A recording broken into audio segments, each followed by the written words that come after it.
Muy buenas tardes amigos. El exministro del Interno José Serrano le sigue dando al presidente Noboa y no consejos. En esta ocasión el exministro Serrano dice que supuestamente la familia y las empresas de Noboa están quebrando amigos y por eso es que Daniel Noboa estaría obsesionado con el poder para aparentemente interrumpir la quiebra. Dice Serrano que los bolsiquearon por 40 millones, pero también tienen deudas por más de 300 millones de dólares. Súmela a eso también la deuda que tienen con el Estado ecuatoriano, 90 millones. ¿Verdad? Escuchemos a José Serrano dando estos detalles. Recuerde dejar su me gusta y compartir este video. No es un déspota que lo único que está intentando es detentar el poder y ha tramado ya detentar el poder estos próximos 4 y 8 años porque su familia está en un proceso, podríamos decir, no de ruina,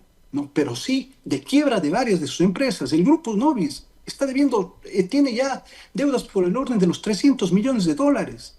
El Grupo Noboa, del propio padre del presidente de la República, tienen obviamente un exgerente que se les fue robando más de 40 millones de dólares, ¿no es cierto? Y no pasa absolutamente nada. ¿Y quién está asumiendo entonces? ¿Quién está absorbiendo todo ese proceso con el tráfico de influencias que está haciendo Noboa justamente para mantener a salvo las empresas de su familia como tal? Los ecuatorianos y las ecuatorianas, a través de una gran farsa que nos han montado en las redes sociales, mientras en la realidad es que los ecuatorianos, este momento, están huyendo hacia Estados Unidos, otros huyendo de la violencia criminal, huyendo obviamente de la falta de empleo, de esta inequidad brutal que estamos viviendo, de la inseguridad como tal, ¿no es cierto? Y obviamente ahora incluso van a tener que regresar deportados muchos de ellos. Pero esa es la realidad que estamos viviendo. Y mientras tanto, en el día a día, todos los ecuatorianos y ecuatorianas se acabaron los apagones, ¿no es cierto?, por un tiempo, veamos hasta cuándo, ¿no? Porque obviamente lo que dice Noboa, no podemos creerle en absolutamente nada, porque lo que dice Noboa, todo siempre resulta ser mentira, como el tema de las cifras en los homicidios y asesinatos del Ecuador, que determinan que a partir de marzo del 2024 a enero del 2025 solamente se han incrementado, siendo ya enero del 2025 el mes más violento de la historia del Ecuador, el mes de mayor impunidad de la historia del Ecuador. Ya no vamos a ver por años ahora, sino vamos a ver por meses. Y sinceramente, si este individuo vuelve a tener una aceptación mayoritaria en las urnas, vamos a vivir en realidad en el país de la inmunidad y de la violencia criminal y de la violencia política en los próximos 4 años. Si a eso estamos dispuestos los ecuatorianos, pues realmente me sorprendería muchísimo. ¿Y usted como ecuatoriano, qué opina de esta reflexión y opinión de José Serrano? ¿Es verdad o mentira? Y es que realmente, si Daniel Noboa se queda administrando las empresas de Álvaro Noboa, yo sí creo que se van a la quiebra. ¿Usted qué opina? De continuación le quiero dejar las palabras del expresidente Rafael Correa hablando sobre la coyuntura actual. Veamos. Yachka kushisha kanchis kayrado no sé. Imagina chaylado makangi mashi Rafael tuta. Dale tuta más, rato hasta kushigami kani happy salami. Chimborasto yaktamanta runakuna, warmikuna, karikuna, tukuikuna. Bueno, muchísimas gracias, Mashi Rafael. Bueno, no sé qué extraña del Ecuador, estando lejos de su patria, Mashi Rafael. El Chimborasto, Robamba, tierra hermosa, centro de la patria. Es preciosa, la laguna de Colta. ¿Cuántas cosas no se extrañan? El viaje en tren de Quito, de Guayaquil a Quito, pasando por Robamba, pasando por Lucí, pasando por Colta. ¿Cuántas cosas se extrañan?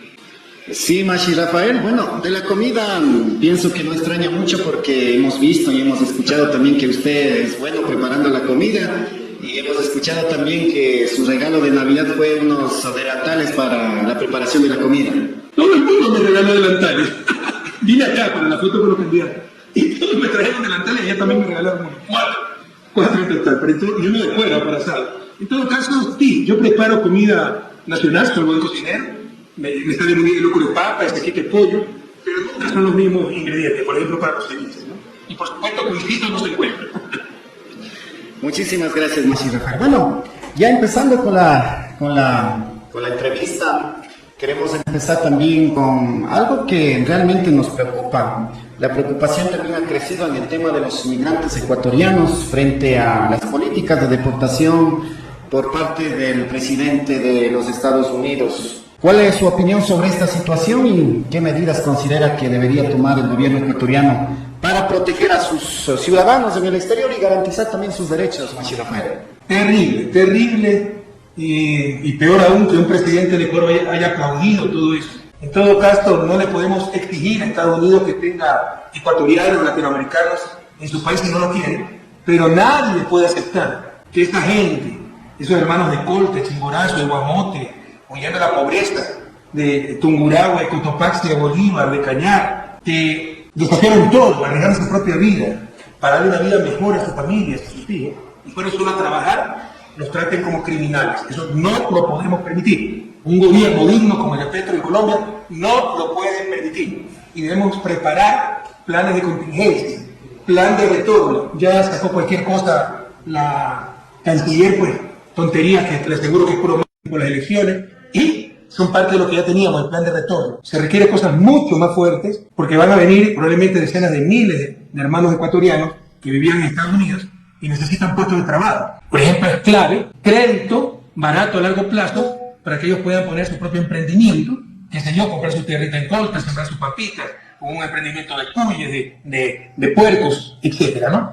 Y también hay otro problema adicional, Mario, que la gente no se está dando cuenta. Uyaichi y Machicuna. Uyaichi. Esta gente que salió del país, muchos hermanos indígenas, muchos hermanos de la Nacionalidad Puruá, muchos hermanos de Chimborazo, mandan sus dólares a Ecuador. Eso se llama remesas de migrantes. Eso es ingreso de divisas. Y eso es lo que sostiene la dolarización. El año 2024 se rompió el récord histórico en remesas de divisas. Sin estas remesas de divisas, la dolarización colapsa y la economía colapsa más aún con el manejo actual económico que no sirve para nada. Entonces debemos ganar este 9 de febrero para cambiar el modelo económico y ya no depender de las divisas de migrantes tanto, siempre vamos a depender algo, porque van a disminuir sensiblemente. Pero lo principal, nuestros migrantes no son los dólares, no son estadísticas, son seres humanos, son familias, son vidas, y hay que tratarlos con absoluta dignidad. Si Estados Unidos no los quiere, recibirlos como debe de ser en Ecuador, jamás permitir que vengan con cadenas, no son criminales, e insertarlos en la economía por medio, por ejemplo, de crédito, dándoles crédito para que pongan su emprendimiento. Sí, sí, Machi Rafael, y justo, bueno, el tema de dolarización, la vigencia de la dolarización ya cumplió el 9 de enero sus 25 años, y justo hay unos datos del Banco Central del Ecuador que los migrantes han enviado alrededor de 71.724 millones de dólares. ¿Qué opina usted sobre ese impacto de estas remesas han tenido en la economía ecuatoriana? Perdón, más 71.000 millones. Sí, millones, sí. ¿Ya? Porque en mi gobierno eran 3.000 millones las remesas, actualmente son 6.000 millones, inicialmente fueron 1.500 millones. Mire, los migrantes para mí son héroes y heroínas, te lo digo sinceramente, lo he escrito como profesor antes de ser ministro, presidente, porque lo creo. Yo conozco de historia y conozco de economía. Con la crisis bancaria del 99, lo único que lograron exportar los gobiernos neoliberales fue seres humanos. Como ahora, salieron centenas de miles de ecuatorianos que no se olvidaron de su patria. Fueron sobre todo a España, a Italia, pero también a Estados Unidos, y con mucho esfuerzo ganaban sus euros, sus dólares, y los mandaron a Ecuador. Esto fue lo que nos permitió recuperar la economía ecuatoriana después del asalto de los banqueros en 1999. Obviamente a los 2 años ya la banca rompía récord en utilidades y mandaba la plata afuera, mientras nuestros hermanos migrantes mandaban su platita adentro. Eso es lo que sostuvo la economía nacional hasta que llegamos al gobierno del 2007. Del 2007 al 2017 se revierte el flujo migratorio. La gente empieza a regresar a su patria porque ya teníamos diversificada la economía, ya no se requería tanto de las remesas, teníamos otras fuentes de ingresos, exportaciones, etcétera, y había puestos de trabajo, había mejorado la vida, había oportunidades para todos, la gente empieza a regresar. Nos traiciona Lenín Moreno en el 2017 y la gente empieza nuevamente a salir, y en los últimos años hemos tenido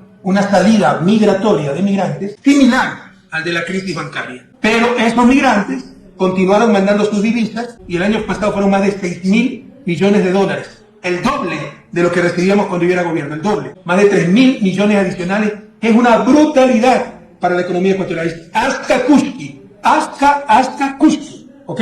Y sin esto estaría quebrada la economía. Pero aún con esto más los créditos del Fondo Monetario, más altos precios del petróleo que ha tenido Novoa, el 2024 es crisis económica, hay recesión, en lugar de crecer, decrecemos, en lugar de avanzar, retrocedemos, han desaparecido más de 200.000 puestos de trabajo. Es la tercera vez en los 25 años de organización que la economía decrece. La primera fue en 2017 por el terremoto de Pedernales, ¿se acuerdan?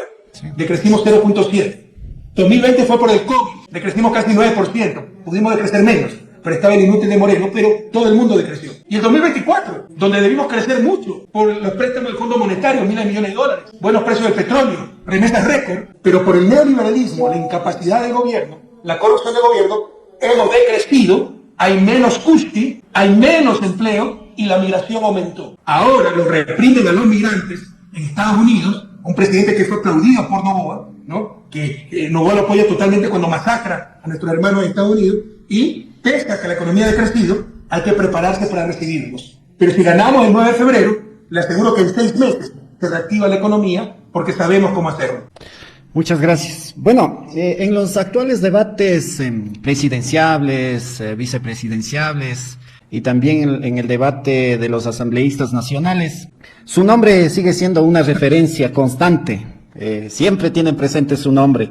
¿Cómo interpreta usted su legado y su figura continúen siendo el tema central de la política ecuatoriana? Mediocridad, porque si querían eliminarnos políticamente, no tenían que perseguirnos, inventar mentiras, murmuraciones, difamación. Si fuéramos ladrones, ¿dónde está la plata que hemos robado? 8 años han buscado por todos lados, con inteligencia del Estado, contratando empresas, con la CIA. Y hasta chistoso, porque encuentran eso plata en los llamados paraísos fiscales, porque los corruptos siempre fueron ellos. Querían eliminarnos políticamente, no tenían que hacer trampa, eso es los mediocres, los corruptos. Tenían que gobernar mejor de lo que hicimos, y lo que hicieron fue destruir al país. Ahora, mi querido Mario, lo importante no soy yo. Claro, nos han hecho mucho daño, nos han generado mucho sufrimiento. A mi familia, a mí, 55 indagaciones penales, el gasto en abogados, el asesinato de la reputación, mis ministros, mis colaboradores, muchos perseguidos, gente honesta, Jorge Glass enterrado en vida en una prisión de alta seguridad. ¿Qué sentido tiene eso? Pero sobre todo lo destruyeron a ustedes, destruyeron a la patria, por el odio a Correa, destruyeron Colta, destruyeron Riobamba, destruyeron Chimborazo, destruyeron la vía Balvanera, Bucay o Payatanga, como quiera llamarlo, que era una de las primeras vías de concreto, la dejaron destruir. Destruyeron el ferrocarril, que daba vida a 33 comunidades, que pasaba por Colta, que pasaba por Alausí. Eso es una maravilla, por Huigra, eso es una maravilla. Alausí era mágico, de ahí se iba la nariz del diablo. Destrozaron todo, y eso es lo más importante, que por su odio, por tratar de destruirnos a nosotros, los destruyeron ustedes. Pero juntos, Sinchi, Machicuna, juntos, podemos revivir al Ecuador este 9 de febrero. Bueno, en los primeros días del año 2025, ya Ecuador, bueno, se nos fue de la señal, me parece, o estamos en señal. Sí, bueno, gracias. Bueno, para nuestros oyentes de la radio, estamos en una entrevista con el expresidente de la República del Ecuador, economista Rafael Correa.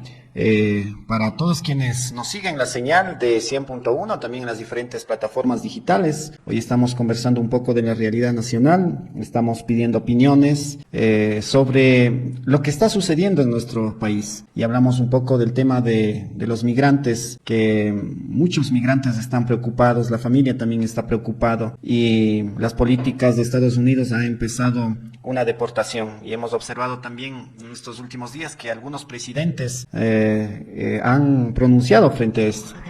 Se pronunció también el presidente de Colombia, pronunció también la presidenta de México, que México ya tiene alrededor de 4.000 deportados por parte de Estados Unidos. Así que es un tema preocupante también para nosotros, para sus familias, de quienes hoy también están escuchando. Así que ojalá ya estemos de regreso para continuar con la entrevista. Chichinamicanca y Tutapeño, Canchiguan Tandari Cone Mata Saludanche, entrevista Mata Charicurcanche, genial presidente Rafael Correa Mauan, hasta un care haya líneas, canado manta Anchurishka Tucumia, conexión Tarrashun, hasta un Rimashpe Catingapa, que hay Tuta y Mape, chican movimientos, partidos políticos, que hay estudios al buen sembradorta, visitanga Cona, hasta un Capaicona propuestas Cona Mata Rixixia Chingapa, tal vez Majincona Caña, Charín, Calla, y jueves, viernes y mapa agendado. Kaika hasta un carishamugrin, campaña electoral que jueves, Cama José. Chaipi, Caixina, movimientos, partidos políticos, Katikun, Caixina, campaña, Rimashpa, Caixina, propuestas con la televisión Chispa, Wauke, José. Ari, pagi Samuel, chasna shinamikan, fecha kunapi, kankuna yachangichi, achka movimientos políticos, paikuna, siempre paikuna pish mañana, chu parla ikunata charingapa, y yo canchik siempre pongo kuna paskashka kan, que emisora y mapa, chinishpaka kikinkuna parla, shanishpa pish, parla itukungichi, rimangapu, tapu ikuna mata charingapa. Gracias, economista, algo pasó, se nos fue la señal. Parece que esto del internet falló, la luz, porque yo estoy en México, acá no falló nada, ¿no? Bueno, muchísimas gracias. Bueno, la siguiente pregunta era, hemos visto ya en los primeros días de este año, del 2025, Ecuador acumula unos 600 asesinatos. Esto quiere decir que alrededor de 25 homicidios intencionales cada día. Eso nos ha alcanzado cifras alarmantes según los últimos reportes estadísticos. ¿Qué análisis hace usted de esta situación y qué medidas considera que debería tomarse para frenar esta ola de violencia, Mashi Rafael? Es lo más grave, lo que hay que atender inmediatamente. Sin seguridad no hay causa y no hay vida, no hay alegría, no hay el suma causa y el buen vivir. No hay libertad. ¿Qué libertad podemos tener si no podemos salir a pasear a la calle? Si no podemos abrir un negocio que lo asaltan, lo extorsionan, lo vacunan. No va a haber crecimiento económico. ¿Qué inversión va a venir a un país repleto de inseguridad? Era lo fundamental para el bienestar de la gente, para el buen vivir, pero para la economía, para el empleo. Y Noboa dijo que tenía un plan Fénix y era una mentira, compañeros, mentira. No ha habido nada, han empeorado las vacunas, los secuestros, desaparecen niños y el mes de enero es el más violento de la historia. En los primeros días, 24 días del mes de enero, hay 600 muertos. Esto significa que al final del mes tendremos 800 muertos. Eso significa que al final del año tendríamos 9.600 muertos. Y eso es un récord histórico. Yo no he visto destrucción de un país tan grave en época de paz. Yo dejé al país como una isla de paz, como el segundo más seguro de América Latina, de la Yacta, ¿no? De la tierra patria grande, Yacta, América Latina, éramos el segundo más seguro.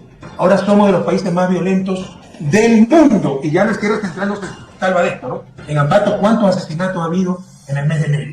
¿Cómo combatir esto? Primero hay que tener la voluntad de hacerlo, y no la tiene la voluntad. ¿Por qué? Porque el narcotráfico ha infiltrado el Estado, ha infiltrado la justicia, la fiscalía, el propio gobierno, policía, fuerzas armadas, banca. Se están lavando miles de millones de dólares del narcotráfico. Si se combate verdad el narcotráfico, quiebran algunos bancos y por eso los banqueros no quieren combatir verdaderamente el narcotráfico. Entonces, no hay la voluntad. Lo primero es que tiene que llegar un gobierno de manos limpias que quiera y sepa cómo están las cosas. Y este es Rita González, esta es la Revolución Ciudadana, ya lo hicimos, ¿no? Entonces, por ejemplo, el crimen organizado se requiere tecnología, escáneres, eso significa como rayos que ven al interior de los contenedores de banana en los puertos, interceptación de llamadas, satélites, se pueden contratar para ver por dónde sale la droga, por dónde llega el Ecuador, por dónde vienen las armas. Se requiere inteligencia del Estado para descubrir la estructura criminal, para descubrir el movimiento de dinero.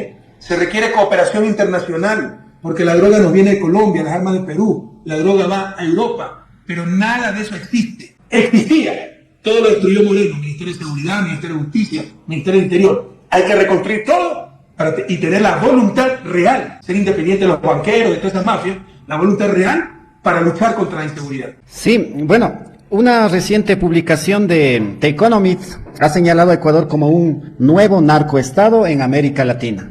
¿Cuál considera usted que son las principales razones estructurales que han contribuido al crecimiento del narcotráfico en este país, Mashi Rafael? Primero, para que sepan los compañeros que están escuchando, The Economist significa en inglés El Economista, es una revista inglesa y es la más importante del mundo en economía. Y nos declaró el más nuevo narcoestado del planeta. Ecuador es considerado el más reciente narcoestado. Significa que el narcotráfico domina el Estado, como lo acabo de mencionar. Pero no solo las instituciones del Estado, también como les mencioné, sino el sistema bancario por el lavado de dinero. ¿Cómo ha pasado esto? Ha sido una destrucción paulatina. Siempre hemos tenido el riesgo del narcotráfico. Estamos al lado de Colombia, que es el principal productor de droga del mundo. Perú es lo más importante. Yo logré liberar al país de cultivos ilícitos, de cultivos de drogas, en el 2014. Ahí está el reconocimiento de Naciones Unidas de Ecuador como un país libre de cultivos ilícitos. Pero en 2017 nosotros metimos preso a todos los cabecillas de la mafia albanesa, Fito, Norero y Rasquiña. Todos fueron liberados o se les escaparon con Moreno, Lazo y Noboa. Ni de lejos éramos de los grandes exportadores de droga. Hoy somos el principal exportador de cocaína del mundo.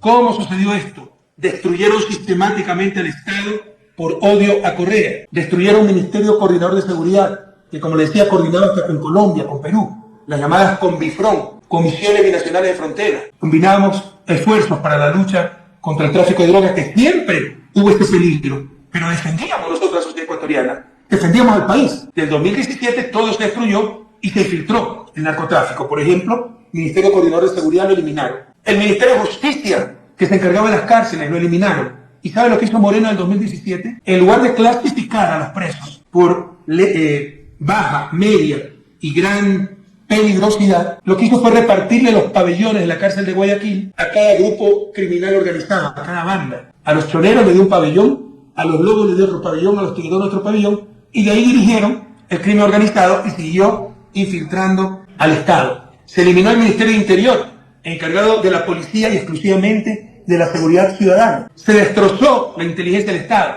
Nosotros teníamos inteligencia hasta en las cárceles para anticiparnos lo que estaban planeando los jefes de las bandas que estaban presos. Se destruyó el EQ 911, el sistema integrado de seguridad más completo y más moderno de América Latina. Hoy no sirve para nada. Tenían cámaras, pantallas, podíamos hacer seguimiento, etc. Y todo esto permitió que se infiltre el narcotráfico y con gobiernos corruptos como el de Lazo, se infiltró en los gobiernos, pero también se infiltró en los jueces, se infiltró en la fiscalía, se infiltró en la policía, en los narcogenerales, se infiltró en Fuerzas Armadas, sobre todo en la Marina, y se infiltró hasta en la banca con el lavado de dinero. Y en estos momentos Ecuador no tiene las capacidades, porque todo fue destrozado, pero tampoco tiene la voluntad de combatir el narcotráfico, porque el narcotráfico ha infiltrado el Estado y el sistema bancario.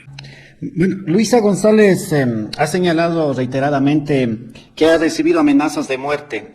Bueno, eso refleja una creciente preocupación por la seguridad. Hemos visto también en este contexto actual también mucha violencia y también el asesinato de muchos alcaldes a nivel de nuestro país. Y a más de ello se suma también el magnicidio ocurrido en las elecciones pasadas. ¿Qué medidas está tomando para garantizar la seguridad de la candidata y proteger la integridad en este proceso electoral como movimiento? Yo creo que usted es el que tiene influjo psíquico, ¿no? Porque adivinó, justo hoy día hablé con la candidata, estaba muy nerviosa, porque Fiscalía la había informado con la policía que habían descubierto un plan para atentar contra su vida. Por eso, ya había otras denuncias de esto, y de ayer de noche se aceptó normalmente la custodia policial, se aceptó custodia militar para Luisa, lo cual es un problema, porque los militares no saben tratar a la gente, la policía tampoco, pero en principio se supone que están inmersos entre los ciudadanos, los militares están preparados para un enemigo externo. Entonces, por ejemplo, no dejan acercarse a la gente, etc. Pero se ha tenido que extremar esa medida de seguridad por la serie de amenazas que ha recibido Luisa González y la serie de informes que tenemos de posibles atentados contra ella y contra su binomio Diego Borja. Ya en este país todo es posible. Cuando había ocurrido un asesinato de un candidato, el último que ocurrió fue para el año 78, del economista Don Calderón Muñoz, en la dictadura, y ni siquiera fue a propósito, sino que, bueno, tomó un crimen, ¿no? Horroroso, pero se excedieron y lo mataron. Pero en 1978, es decir, hace casi 50 años, no tendríamos esta clase de crímenes políticos. En 2023 se asesinó a Fernando Villavicencio, se han asesinado cerca de 5 alcaldes, se han asesinado concejales, se han asesinado ex candidatos asambleístas, acaba de ocurrir en Manta. Entonces, una violencia nunca vista en Ecuador, y los candidatos actuales no se libran de esa violencia. Luisa González está amenazada. Hoy día tuvimos el informe de un nuevo complot que se preparó contra ellos, y en el día de ayer ha tenido que aceptar seguridad militar para proteger su vida, aunque eso le perjudica su vida política, porque los militares a veces son rudos, no permiten que se acerque la gente, y no se engañe, también hay inteligencia militar estudiando lo que hace la candidata. Durante su gobierno, Ecuador fue reconocido por el Comité Mundial de Energía, ocupando el 5º lugar en el ranking global detrás sería de los países como Canadá y Reino Unido. ¿Qué factores considera que llevaron a Ecuador a esa posición en su momento? Además, ¿Cómo explica la situación actual de los frecuentes apagones que sufrió el país? Cuando Gracias ni por la Colombia pregunta, es muy ni importante. Perú, que son Ya, nuestros países vecinos, han Esto es sumamente experimentado importante. problemas. ¿Se imaginan un paísito como Ecuador? ¿No? Un país pequeño, el segundo más pequeño de América del Sur, que está de los 5 más seguros energéticamente del mundo en mi gobierno. El primero era Canadá, después Estados Unidos, después Dinamarca, después Reino Unido, y luego este pequeño gran país llamado Ecuador. No lo dice una institución correísta, lo dice el Comité Mundial de Energía con sede en Ginebra. Los jóvenes que son pilas, los jóvenes indígenas, Google, eso significa que vean Google, ¿no? Y vean, entren al reporte de 2015 del Consejo Mundial de Energía y verán que estamos en 5º lugar, por sobre todos los países latinoamericanos. Brasil, que tiene esta energía atómica, México, Argentina. Por sobre todos los países europeos, excepto Dinamarca y Reino Unido. Por sobre Francia, que también tiene energía atómica, Bélgica, Italia, Suiza. Por sobre todos los países asiáticos, China, Japón. El pequeño gran Ecuador tenía mejor energía que ellos. En el 2017, cuando era el gobierno, exportábamos energía. Le vendíamos a Colombia y Perú. Hoy importamos energía carísima y tenemos apagones de 12 a 14 horas que nunca debieron ocurrir. Porque algunos dicen, pobrecito Noboa, solo tuvo un año y le dejaron el problema. Siempre supo que tenía solo un año y medio. Revisen mi gobierno cuánto hicimos un año, es suficiente para ver la dirección del país y vamos directo al abismo, vamos directo a empeorar, no a mejorar. Los grupos organizados criminales han aumentado la influencia en vez de disminuir. Los asesinatos están aumentando en lugar de disminuir. ¿Qué queremos esperar? En todo caso, un año es suficiente, ¿no? Dijo que lo iba a resolver en 9 meses, no sé dónde estaba parado, y él sabía la situación del país, o debió saberla. Sabía que iba a haber estiaje, y mentira, no tenía ningún plan para enfrentar la crisis, y nos llevó a apagones de luz de 12 a 14 horas. ¿Cómo logramos tener de las 5 la quinta matriz o sistema energético, no solo electricidad, energía en general, más seguro del planeta? Con planificación, con equipo, con capacidad. Desde el principio nos pusimos a trabajar en vez de echarle la culpa al resto, en vez de llorar. Por ejemplo, el proyecto Obama era un desastre. Si yo hubiera querido perseguir, podría meter preso a medio mundo. Pero no se trata de eso. No por corrupto necesariamente, por errores cometidos, pero cuando hay mala fe en el sector público, todo lo puedes cambiar y decir esto es delito y perseguir a tus opositores. En lugar de eso, nos pusimos a terminarlo lo más rápidamente posible. La hidroeléctrica de San Francisco, la terminamos, venía gobiernos anteriores con muchos problemas. Y empezamos proyectos históricos, Coca-Cola Sinclair, Mazar, que sirve para guardar el agua de Paute, sopladora, y así pues aumentamos, me parece, unos 3.000 megavatios de potencia, cuando en toda la historia del país, en toda la historia, 200 años, se han hecho 3.000 megavatios, en 10 años hicimos 3.000 megavatios más, es lo que se había hecho en toda la historia. Hicimos como 1.000 megavatios termoeléctricos para respaldar a las hidroeléctricas en caso de que no llueva, y por eso dejamos una de las matrices energéticas más seguras del mundo. Pero en 2017 no se hizo nada, todo se destrozó, y nos llevaron de nuevo a apagones. Cuando en campaña Noboa dijo, sé cómo resolver problemas, lo resolveré en 9 meses, y no sabía dónde estaba parado. Si hubiera intervenido al principio el parque termoeléctrico que está destrozado, si hubiera contratado barcazas al inicio, recién están llegando las barcazas, más de un año después de su gobierno. Si hubiera importado energía desde el inicio, los embalses de las hidroeléctricas hubieran estado llenos para el estiaje, para la sequía, y hubiéramos tenido agua suficiente, respaldada por el parque termoeléctrico, para enfrentar la sequía, y no hubiéramos tenido media hora, ya se me secunda. No hubiéramos tenido media hora de cortes de luz como no lo tuvo Colombia y Perú y enfrentaron la misma sequía. Pero aquí teníamos un gobierno inepto que no sabía dónde estaba parado. Y pasó la crisis porque San Pedro es bueno y empezó a llover. Y mucha gente se lo olvida. Nos roban la camisa, nos la devuelven y estamos contentos. No, nunca nos debieron robar la camisa. Nos cortaron la luz, nos la devuelven y estamos contentos. No, nunca nos debieron cortar la luz. ¿Quién devuelve el negocio quebrado? El tipo asaltado por la oscuridad, el familiar que tuvo que emigrar por la falta de empleo. Se destruyeron cerca de 200.000 empleos por la crisis energética y la crisis económica. Entonces, tengan claro que esto fue culpa de Noboa, que el costo es inmenso, que dura todavía ese costo. Los cortes de luz se superaron por las lluvias. Pueden volver, porque no se ha hecho nada todavía, ¿no? Pero que tuvimos cortes de luz por la ineptitud del gobierno. Sí, y además, bueno, los expertos dicen, ¿por qué contratar barcazas de 100 cuando hay de 200 o de 300, no? Porque improvisaron, porque no tenían planificado nada. Si hubieran tenido planificado, hubieran buscado enseguida las de 200, 300, y del primer momento, desde que salía esto, ya recorrer el mundo buscando barcazas, y haber tenido barcazas desde enero del año pasado, y con esto se ahorraba el agua de los embalses. El agua, los embalses, es reserva de energía. Para entenderlo, compañeros, es como una cisterna que tienen llena, y en un huequito abajo sale el chorro de agua que mueve una turbina, y esto genera electricidad. Habrá más tiempo de electricidad mientras más llena está la cisterna. Pero si la cisterna estaba semi vacía, el chorro se va a acabar enseguida y la electricidad se va a acabar enseguida. Y eso es lo que pasó. Si al principio hubiéramos tenido barcazas, el parque termoeléctrico reparado, hubiera habido la cisterna, los embalses llenos, hubiéramos tenido más tiempo el chorro de agua para generar energía, y si hubiese faltado, estaba el parque termoeléctrico, que es energía cara, hay que importar combustible, pero evita apagones, estaba el parque termoeléctrico para respaldar al parque o el conjunto de hidroeléctricas. Pero no se hizo nada, porque al igual que el plan Fénix para seguridad, todo era mentira, todo era una farsa, todo era charlatanería. Sí, recientemente, bueno, se han generado controversias en torno a la situación que atraviesa el país frente con la vicepresidenta electa Verónica Abad y el encargo que el presidente ha hecho a Cynthia Helibert. Sí. ¿Cuál es su opinión sobre este cambio de responsabilidad? Porque es un cambio de responsabilidad que hace y cómo cree que este tipo de decisiones impactan en la estabilidad política y en la administración del país. Piñachi Machicuna, Machimari. Si desde el 5 de enero, como decía la ley y la Constitución, la vicepresidenta constitucional de la República, Verónica Abad, no estaba a cargo de la presidencia, eso se llama golpe de Estado. El resto es cuento. Lo que ha hecho no va a dar un golpe de Estado, romper la Constitución. Pero como es niño rico, guaguazo, todo el mundo lo protege, no hay autoridades para controlar eso. En cualquier otro país, la autoridad electoral lo hubiera sancionado ya, la Corte Constitucional lo hubiera obligado a respetar la Constitución, e incluso la Asamblea le hubiera hecho un juicio político por las evidentes rupturas constitucionales. Pero el país está tan destrozado que no pasa nada. Y las consecuencias son gravísimas. Cuyache Machicuna, ahorita tenemos por lo menos 5 crisis. Crisis de seguridad. Usted no puede salir a la calle. No puede abrir un negocio que lo asaltan, lo vacunan. Muchos hermanos de Colca tienen sus hermanos, sus familias, sus amigos. Vivían en Guayaquil. Guayaquil tiene 140.000 quichos blancos, ¿ya? Y tiene su tiendita, tiene su negocio. Pregúntenle cómo los vacunan. En Colca no está grave, aunque sí hay, en Ruanda. Pero en Guayaquil es gravísimo. Ustedes no pueden tener en Flor de Bastión, las Malvinas, un negocio porque los vacunan. Entonces hay crisis de seguridad. Hay crisis energética que ha pasado por el momento, porque empezó a llover.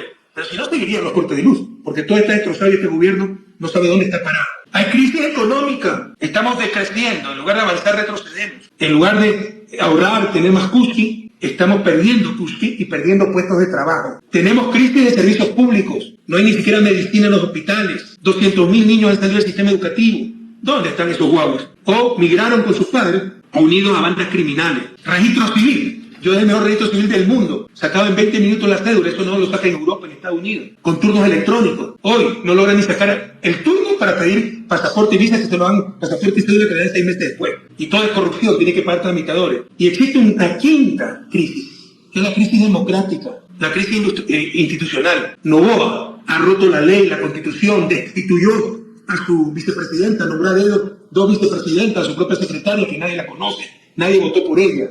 Somos de las MRI a nivel mundial. Y yo les pregunto, hermanas y hermanos de Colta y Chimborazo, ¿quién va a venir a invertir a un país así? Sin seguridad, sin energía, sin crecimiento económico, sin servicios públicos y sin democracia ni Estado de Derechos. Nadie. El daño que le ha hecho al país este niño rico, es inmenso. Buscar 4 años más de este tipo, ya está suicida. Ya es no quererse y no querer al país.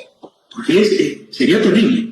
Sí, Machi Rafael, bueno, durante su gobierno se han realizado importantes avances en el tema de inclusión de los pueblos y nacionalidades indígenas, pero aún persisten críticas sobre deudas históricas pendientes a estos sectores, especialmente en términos de reconocimiento de derechos y acceso a recursos.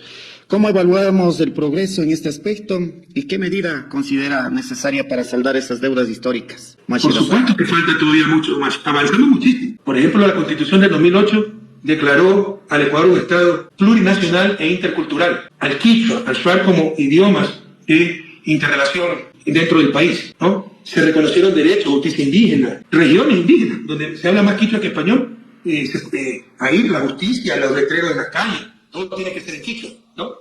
Sobre todo, nuestros pueblos ancestrales aumentaron brutalmente la matrícula en universidades, disminuyó grandemente la pobreza. Yo, por primera vez en historia, la pobreza extrema, que sobre todo afecta al mundo indígena, fue de un dígito, es decir, bajó del 10%, llegó cerca del 8%. Hoy está casi en 13%. Ha aumentado 3-4 puntos solo en el último año de gobierno de Noboa. Eso significa 500.000 ecuatorianos, sobre todo indígenas, que volvieron a la pobreza extrema, a la miseria. Eso significa, ¿cómo se mide eso? Si tienes menos de $1.70 por día. Hay 500.000 de ecuatorianos que en el último año pasaron a subsistir, porque eso no es vivir, con menos de $1.70 por día. ¿Quién puede vivir en esas condiciones? Entonces, por supuesto que hay que seguir pagando la deuda histórica, y es muy fácil ver cuál es esta deuda histórica, ¿no? Ser indígena prácticamente es ser pobre. La incidencia de pobreza en nuestros pueblos ancestrales es inmensa. Con nosotros bajó sustancialmente. Todavía era más alta que el resto, que el promedio nacional. Bajó, pero faltaba mucho. Hoy está subiendo. Hoy de nuevo estamos en niveles altísimos. Entonces usted me dice, ¿cómo reconocer esos derechos? Sobre todo, reconociendo su cultura, ¿no? Reconociendo sus valores, pero también, hablemos claro, sacándolos de la pobreza, generando empleo, que tengan buenos precios para sus productos, para su maicito, para sus papitas, para sus animalitos. Así también se salda la deuda histórica con nuestros pueblos ancestrales eternamente excluidos. Sí, Mashi Rafael. Bueno, haciendo un poquito de una pausa, no sé si se acuerda la visita realizada para la inauguración a Colta, Parroquia Columbe, Comunidad San Gisel, donde usted inauguró el Centro de Salud Tipo A. Ya la juventud y el Alzheimer. Es que inauguramos tantos centros de salud, inauguramos casi 100. Entonces, sí, si veo la foto me voy a acordar, ¿no? Pero hicimos muchísimos centros de salud. Y son espectaculares. El tipo A, cualquier otro gobierno lo llamaría un hospital básico. Nosotros lo llamamos solo centros de salud. Pero son maravillosos esos centros de salud. Sí, bueno, en esa visita usted justo pasó junto a la radio. En esa temporada era la radio comunitaria y usted andaba con una grabadora. Sí, y el pedido que nosotros hicimos en la comunidad, usted grabó. No sé si usted transcribía las grabaciones o escuchaba. Yo me pasaba el despacho, yo tenía, en esta época todavía no estaban tan desarrollados los celulares, ahora se puede grabar directamente con cualquier celular. Y mi método de trabajo, desde antes de ser presidente, ¿no? Como de esta parte siempre he sido muy eficiente en eso, soy buen gerente y eficiente, o sea, puedo hacer con poco mucho. Entonces tenía mi grabadora y grababa todas las cosas, tenía 4 archivos ahí, A, B, C, D, entonces las cosas de la presidencia, las cosas de esto, las cosas de la familia. Y ahí grababa y después yo me sentaba, transcribía y ordenaba a los secretarios, ordenaba a los ministros ejecutar las cosas. Bueno, para concluir, mucho se ha dicho que si Luisa González gana va a ser como Venezuela. ¿Qué criterio le da Mashi Rafael? Bueno, que hay una machicuna, pues ya no coman cuento, como decimos en la costa. ¿Cuántos años han dicho lo mismo? ¿Por qué vamos a ser como Venezuela? ¿Acaso estamos bloqueados nosotros? ¿Acaso no nos fue recontra bien? Pregúntenle a los taitas, los más guaguitos, los más jóvenes. Pregúntenle a los taitas, pues, cómo ha cambiado el país. ¿Cómo vivíamos del 2007 al 2017? Teníamos el tren, teníamos los centros de salud, había hospitales con todo lo necesario, había trabajo, había micuna, había kuski, había carreteras, ¿no? Había reconocimiento de los pueblos ancestrales, disminuía la pobreza, disminuía la desigualdad, teníamos crecimiento económico, hasta limpieza de la laguna de Colta, que empezamos a descontaminar. Hoy no tenemos nada y nos quieren asustar con la vieja confiable, no vamos a convertir en Venezuela. Pregunten, ¿por qué? Ustedes son ayuda. Pregunten, ¿y por qué? Porque tú lo dices para asustarla. Pues era aquí farsante. Te pongas enojado cuando traten de jugar con su inteligencia, cuando traten de insultar su inteligencia con pretextos tan bobos. Si votas por Luisa, te vamos a convertir en Venezuela. ¿Por qué? ¿Por qué en 10 años fuimos de los países más prósperos de América Latina y ejemplo para el mundo? Y nos teníamos que convertir en Venezuela. Venezuela está bloqueada. No puede vender ni su petróleo. Es una circunstancia totalmente distinta. ¿Por qué vamos a caer en eso? Esto es absurdo, es tonto, pero es una manera de asustarnos. A no dejarnos asustar y, como decimos en la costa, a no dejarnos comernos al cuento. Muchas gracias, Mashi Rafael. Bueno, esperemos que nos acepte nuevamente otra invitación porque hay algunos temas que también tenemos pendientes. Bueno, vamos a despedir, ojalá en Quichua, Mashi Rafael, para todos quienes nos escuchan. Quichuapi, Kayakama Nation, y con un mensaje final, Mashi Rafael. Mario querido, siempre a la orden, en mi corazón está todo indígena. Uno de los mejores años de mi vida lo pasé en Zumbagua, en el páramo de Pujilí, ¿no? Y aprendí muchísimo. Yo es que iba a enseñar recién graduado, ¿no? Como joven, de uno de ellos al mundo iba a enseñar. Y en verdad aprendí más que nunca en mi vida. No he aprendido tanto, ni siquiera cuando estudié en Europa, Estados Unidos. Entonces el pueblo indígena está en mi corazón, uno de mis proyectos vitales, es sacarlo de la exclusión centenaria a nuestros pueblos indígenas, ¿no? De remediar esa injusticia de siglo. Kayakama, Machicuna, a tu saludami. Kayakama, Chimborazo, Runacuna, Chimborazo, Yactamanta, Runacuna. Kayakama, Colta Yacta, Kayakama, Chimborazo Yacta. Hasta muy pronto, compañeros. Muchas gracias por esta entrevista. Yupaychanchik, Mashi Rafael, Pay Casasina Sumac Parle, que Kaituta Chariscanchik. y estaban que programaciones con awan y opaman catishun, ojalá shuktak tiempo, oportunidad tianga estaban rima y con awan, parla y con awan, katingapak. Pagi que chimborazo marca piviacuna, chican chican, anquiviari con apiviariscan chica y tuta, yupay chanchi. Si usted va a votar por Luisa, deje un me gusta a este video y suscríbase al canal si aún no lo ha hecho. Y si ya está suscrito, active la campana de notificaciones para que no se pierda ningún detalle. Saludos.